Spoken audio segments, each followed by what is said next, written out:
Hello દોસ્તો, આપ સર્વેનું સ્વાગત છે આપણી ચેનલ હેલ્પ ઇન ગુજરાતીમાં। આજના વિડીયોમાં જાણકારી મેળવશું કે જમીન પર લોન એટલે કે ધિરાણ કેવી રીતે લેવામાં આવે છે 2025-26ના અપડેટ મુજબ। જો તમારે હાલમાં અત્યારે જમીન પર લોન કે ધિરાણ લેવું હોય તો તમારે કઈ પ્રોસેસથી લેવું છે અને તમને કેટલું લોન કે ધિરાણ મળવાપાત્ર છે તેની સંપૂર્ણ માહિતી મેળવશું। તો આપણે આ લેખમાં લોન લેવા માટેની પ્રક્રિયા, તેને માટે જરૂરી ડોક્યુમેન્ટ અને કઈ શરતો હોય છે તેની વિશે સંપૂર્ણ માહિતી મેળવીશું। હવે જોઈએ જમીન પર લોન કઈ બેંક આપે છે। તો કઈ બેંક એવી છે જે જમીન પર લોન આપે છે? તો સરકારી જે પણ બેંક છે, જેમ કે સ્ટેટ બેંક ઓફ ઇન્ડિયા છે, બેંક ઓફ બરોડા છે, પંજાબ નેશનલ બેંક છે, કેનરા બેંક છે, આ વગેરે બેંક છે તમારી જોડે જમીન હોય, તમે જમીનના માલિક હોય તો તમને લોન મળવાપાત્ર છે। પ્રાઇવેટ બેંકની વાત કરીએ તો HDFC બેંક છે, ICICI બેંક છે, એક્સિસ બેંક છે, આ પ્રાઇવેટ બેંકો પણ લોન આપે છે। ગ્રામીણ બેંકોની વાત કરીએ તો ગુજરાત ગ્રામીણ બેંક છે, દેના ગુજરાત ગ્રામીણ બેંક છે, આ વગેરે બેંકો પણ તમને જમીન ઉપર લોન આપશે। પોસ્ટ ઓફિસ અને સરકારી સમાજ દ્વારા પણ કેટલીક લોન યોજનાઓ મળે છે। હવે જોઈએ કેવા પ્રકારની લોન જમીનના આધારે મળે છે। તો લોનનો પ્રકાર અને કોના માટે ઉપયોગી છે। ખેતી માટે જો તમારે લોન લેવી હોય તો બીજ, ખાતર, સિંચાઈ જેવા સાધનો માટે તમને લોન મળવાપાત્ર છે। જમીન ઉપર લોન તમારે લેવી હોય તો વ્યક્તિગત ખર્ચ, ઘર બનાવવા માટે, લગ્ન માટે, સારવાર માટે વગેરે માટે તમને જમીન ઉપર લોન મળવાપાત્ર છે। મોસમ આધારિત તમારે લોન લેવી હોય તો પાક સિઝન જ્યારે હોય તમને તો આ લોન મળવાપાત્ર છે।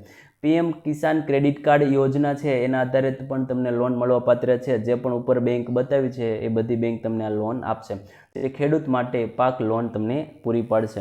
હવે જોઈએ કે લોન લેવા માટે જરૂરી ડોક્યુમેન્ટ, જ્યારે પણ તમે લોન લેવા જાઓ છો ત્યારે તમારી જોડે આટલા ડોક્યુમેન્ટ હોવા જરૂરી છે, જેમ કે જમીનના માલિક હોવાના પુરાવા માટે 7/12 અને 8A ની નકલ।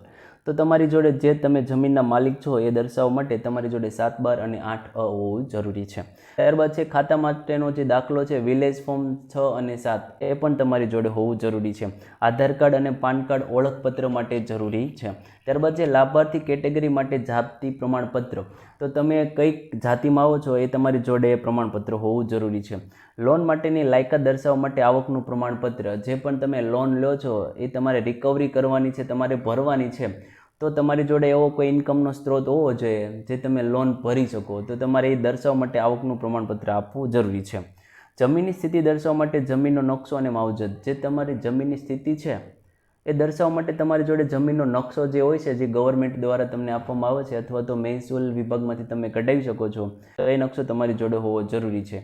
તમારી જમીનનો નકશો કેવી રીતે જુઓ એ પણ તમે ઓનલાઈન જોઈ શકો છો, તો એ વિડીયો પણ આપણી યુટ્યુબ ચેનલ પર મૂકેલો છે। વિડીયોની ડિસ્ક્રિપ્શનમાં એ વિડીયોની લિંક આપેલી છે, ત્યાંથી તમે એ જોઈ શકો છો। ટ્રાન્ઝેક્શન માટે બેંક પાસબુકની નકલ, તો જે પણ તમને લોન પાસ આઉટ થાય પછી જે તમને પેમેન્ટ મળવાપાત્ર છે લોનનું, તેને માટે તમારે બેંક પાસબુકની નકલ જરૂરી છે। પાસપોર્ટ સાઇઝના ફોટા જે જરૂરિયાત પ્રમાણે જોડે રાખવાના રહેશે। હવે જોઈએ જમીન પર લોન કે ધિરાણ લેવાની પ્રક્રિયા, પૂરી પ્રોસેસ કઈ છે। તમારા વિસ્તારની નજીકની બેંક જેમ કે SBI છે, બેંક ઓફ બરોડા છે, ગ્રામીણ બેંક છે, જેમાંથી તમારે અનુકૂળતા હોય એ બેંકમાં તમારે જવાનું રહેશે।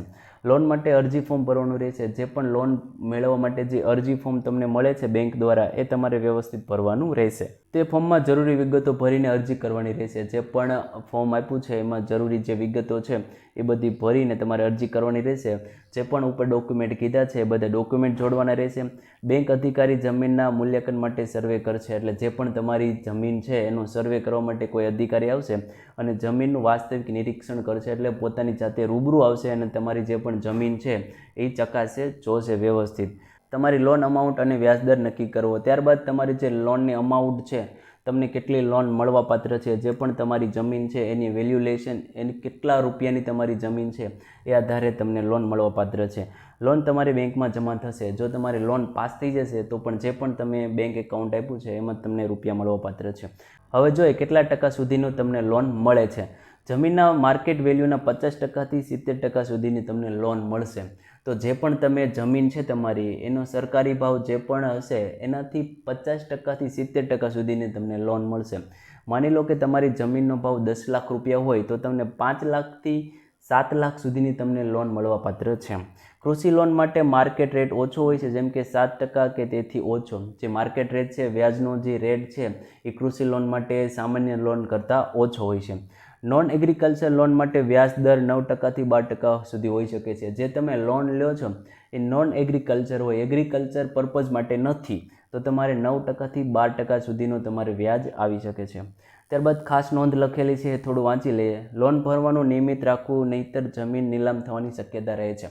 જે તમે લોન લીધી છે એ તમારે બેંકને પાછા જે રૂપિયા આપવાના હોય છે એ જે તમારે હપ્તા હોય છે એ તમારે કમ્પ્લીટ ભરવા જોઈએ. જો તમે એમાં થોડુંક અનિયમિત થઈ જાઓ તો તમારી જમીન છે નીલામ થવાની શક્યતા વધી જાય છે. એટલે કે જે બેંકમાંથી તમે લોન લીધી છે એ લોકો એની ઉપર કબજો કરી લેશે. સરકારના લોન માફી પેકેજ માટે યોગ્ય જમીન ડોક્યુમેન્ટ હોવા જરૂરી છે. ક્યારેક સરકારે એવું કંઈક યોજના બહાર પાડે છે કે જે લોન હોય છે એ માફ થઈ જાય તો તમારી જોડે એ પણ ડોક્યુમેન્ટ હોવા જરૂરી છે. ખેડૂત માટે PM KCC કાર્ડ મારફતે નીચા વ્યાજે લોન મળી શકે છે. જે PM KCC કાર્ડ છે એ તમારી જોડે હોય તો તમને નીચા વ્યાજ દરે લોન મળવાપાત્ર છે. જમીનના સાધનો પર સબસિડી માટે લોન મળતી હોય છે. જે પણ જમીનના સાધનો જો તમારે જોઈએ છે, જેમ કે જમીન ખેડવા માટે સાધનો છે, તો એ સાધનો માટે તમારે લોન લેવી હોય તો એ પણ તમને લોન મળતી હોય છે.